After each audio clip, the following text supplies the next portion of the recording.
Hi friends, నేను మీ జ్ఞానేశ్వర్. మనం ఈ వీడియోలో కొన్ని విషయాల గురించి క్లియర్గా మాట్లాడుకుందాము. అంతకన్నా ముందు big boss 9 title winner Kalyan పడాలా అవుతాడా, లేకపోతే తనుజ అవుతుందా, లేకపోతే ఇమాన్యుల్ అవుతారా? వీళ్ళు ముగ్గురుట్లో మీ సపోర్ట్ ఎవరికి ఉంది? అలాగే ఎవరు టైటిల్ విన్నర్ అవుతారనేది ఈ వీడియో కింద ఒక లైక్ కొట్టి నా ఛానల్ని సబ్స్క్రైబ్ చేసుకోండి. అసలైన మ్యాటర్కి వెళ్ళిపోదాము.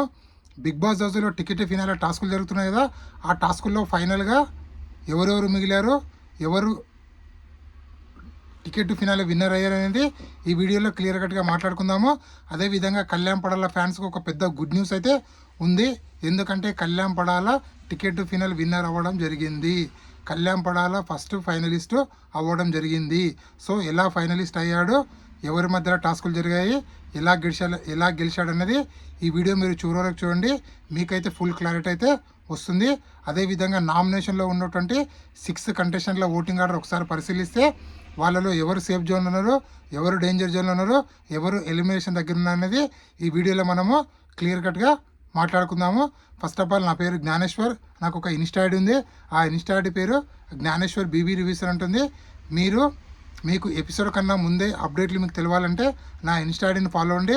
100% నేను జెన్యూన్ అప్డేట్స్ అయితే ఇన్స్టా స్టోరీలో ఎప్పటికప్పుడు పెడుతూ ఉంటాను. సో అసలైన మ్యాటర్కి వెళ్ళిపోదాము. బిగ్ బాస్ హౌస్లో నిన్న మనము ఎపిసోడ్ చూడడం జరిగింది. సో బిగ్ బాస్ హౌస్లో టికెట్ ఫినాల్ టాస్క్లు అయితే జరిగాయి.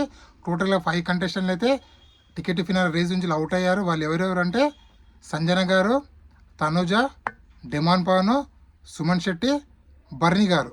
సో టోటల్గా 5 మెంబర్స్ అవుట్ అయ్యారు. సంజన గారు ఇమాన్యుల్ చేతిలో ఓడిపోయారు. అదేవిధంగా తనుజ సుమన్ శెట్టి చేతిలో ఓడిపోయింది. అలాగే డెమాన్ పవన్ బర్నీ చేతిలో, అలాగే మన కళ్యాణ్ చేతిలో సుమన్ శెట్టి ఓడిపోయారు. రీతు చేతిలో బర్నీ గారు ఓడిపోయారు. టోటల్గా 5 కంటెస్టెంట్లు ఎలిమినేషన్ అయ్యి బయటికి అయితే వెళ్ళడం జరిగింది టికెట్ ఫినాల్ రేస్ నుంచి. సో మిగిలింది ఎవరు? కళ్యాణ్ పడాల, ఇమాన్యుయల్, అదేవిధంగా ఇక్కడ ఇంకెవరు? రీతు చౌదరి. సో వీళ్ళు ముగ్గురు అయితే మిగిలడం జరిగింది. సో వీళ్ళ ముగ్గురులో బిగ్ బాస్ కళ్యాణ్ పడాలకు, మన ఇమాన్యుయల్కు, అలాగే రీతు చౌదరికి వీళ్ళిద్దరికి ఒక టాస్క్ పెట్టడం జరిగింది. ఆ టాస్కుల్లో అనూహ్యంగా ఇమాన్యుయల్ ఓడిపోయి రీతు చౌదరి విన్నర్ అయితే అవ్వడం జరిగింది. సో అదేవిధంగా రీతు చౌదరికి, కళ్యాణ్ పడాలకు ఫైనల్ టాస్క్ అయితే జరిగింది. సో ఈ ఫైనల్ టాస్క్ చాలా రసవత్తంగా జరిగింది. చాలా గొడవలు కూడా జరిగాయి. బిగ్ బాస్ ఉన్న కంటెస్టెంట్లు నీకు సపోర్ట్ నాకు సపోర్ట్ అన్నట్లు కొన్ని వాగ్వివాదాలు కూడా జరిగాయి. మొత్తానికి Kalyan Padala big boss ticket finale winner అవ్వడం జరిగింది.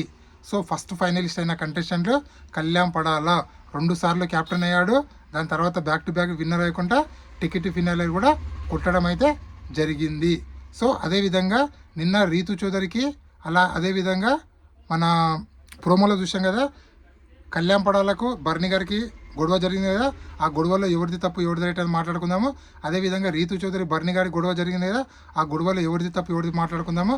అదేవిధంగా సంజన గారు సంచాలకుగా పాస్ అయ్యారా, ఫెయిల్ అయ్యారా అనేది కూడా ఇప్పుడు మాట్లాడుకుందాం మనము. సంచాలక 100% నిన్న సంజన గారు అట్రా ఫ్లాప్ అయితే అయ్యారు. ఎందుకంటే అది రెక్టాంగిల్ షేప్లో లేదు. సో అలాంటప్పుడు నాకు రెక్టాంగిల్ షేప్ లేదు అని చెప్పి రీతు చౌదరి నీవు ఓడిపోయావు, బర్నీ విన్నర్ అయ్యావు అని చెప్పొచ్చు. కానీ తను ఎక్కడ ఇన్ఫ్లుయెన్స్ అయిందో తెలియదు. సంజన గారు బర్నీ గారికి అయితే అన్యాయం అయితే చేయడం అయితే జరిగింది. 100% ఇక్కడ రింగు రీతు చౌదరి తన డ్రెస్లో దాపెట్టుకుంది. దానికి కావాల్సిన ఫోటోలు మొత్తము సోషల్ మీడియాలో వైరల్ అయితే అవుతున్నాయి. సో నిన్న తొండి చేసి రీతు చౌదరి గెలిచిందంటే 100% తొండి చేసి గెలిచిందని చెప్పి నా ఒపీనియన్ ప్రకారం అనిపిస్తుంది. అదేవిధంగా సంచాలకుగా ఉన్నటువంటి సంజన గారు కూడా కొంచెం ఆలోచించి డిసిషన్ తీసుకుంటే బాగుండేది. సో ఎందుకంటే రెక్టాంగిల్ షేప్ అనేది కరెక్ట్ లేదు. రెక్టాంగిల్ షేప్ అనేది 3 సైడ్ల స్ట్రేట్గా ఉండాలి, ఇట్లా వంకల్ టింకల్గా ఉండొద్దు. ఇక్కడ బిగ్ బాస్ది తప్ప, లేకపోతే బిగ్ బాస్ కార్పెంటర్ తప్ప అనేది మనం ఎవరికి చెప్పలేము. సో మొత్తానికైతే షేప్ కరెక్ట్ ఉందా లేదా చూసి సంచాలక్ డిసిషన్ తీసుకోవాలి. సో ఇక్కడ సంచాలకుగా సంజన గారు అయితే ఫెయిల్ అయ్యారని నాకైతే అనిపించింది. అదేవిధంగా మీకేమనిపించింది అని కింద కామెంట్ పెట్టండి. అదేవిధంగా నిన్న గ్రూప్ గేమ్ ఆడారని సోషల్ మీడియాలో చాలా వీడియోలు వైరల్ అవుతున్నాయి. యాక్చువల్గా టికెట్ ఫినాల్ టాస్కుల్లో గ్రూప్ గేమ్ ఆడకుంటే బాగుండేది. బట్ యాజ్ ఏ ప్లేయర్గా ఆలోచిస్తే 100% వాళ్ళు స్ట్రాటజీ ప్లే చేశారు. సో వాళ్ళు బర్నీ గారు ఎలాగైనా అవుట్ చేయాలనుకున్నారు. అందుకోసమే కలర్ టాస్కులో, అదేవిధంగా కైన్ టాస్కులో ఎవరెవరు ఓడిపోవాలని ముందే మాట్లాడుకొని సో వాళ్ళు ఆ విధంగా స్ట్రాటజీ అయితే ప్లేన్ చేయడం జరిగింది. సో అందరూ అనుకున్న మాట ఏంటంటే టికెట్ ఫినాల్ టాస్కుల్లో ఇట్లా గ్రూప్ గేమ్ ఆడడం తప్పు అంటే 100% ఇక్కడ కళ్యాణ్ పడాల చాలా స్ట్రాంగ్ ప్లేయరు, అదేవిధంగా ఇమాన్యుల్ కూడా స్ట్రాంగ్ ప్లేయరు. సో వీళ్ళు స్ట్రాంగ్ ప్లేయర్ కదా, వీళ్ళు బర్నీ గారితో కొట్లాడుతుండే, గ్రూప్ గేమ్ ఆడకుండా ఉండదుండే. కానీ ఇక్కడ కళ్యాణ్ పడాలి ఇమాన్యుల్ ఆలోచించింది అంటే ఏది ఏమైనా సరే మన ఇద్దరం ఫైనల్కి వెళ్ళాలి, మన ఇద్దరం కొట్టుకుందాము, మన ఇద్దరిలో ఎవరు గెలిచినా పర్లే అని చెప్పి వాళ్ళు ఆ విధంగా గ్రూప్ గేమ్ ఆడడం జరిగింది. సో నార్మల్గా ఆలోచిస్తే గ్రూప్ గేమ్ టికెట్ ఫినాల టాస్కుల్లో ఆడడం తప్పని అనిపిస్తుంది. కానీ ఒక ఆటగాడిగా ఆలోచిస్తే 100% కరెక్టే కదా, అది స్ట్రాటజీ కదా అని చెప్పి అనిపిస్తుంది.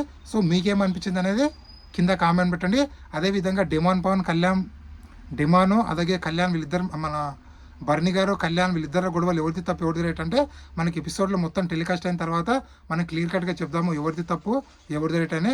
అదేవిధంగా నామినేషన్లో 6 కంటెస్టెంట్లో తనుజ తప్ప రిమైనింగ్ ఉన్న కంటెస్టెంట్లు అందరూ డేంజర్ జోన్లో ఉన్నారు.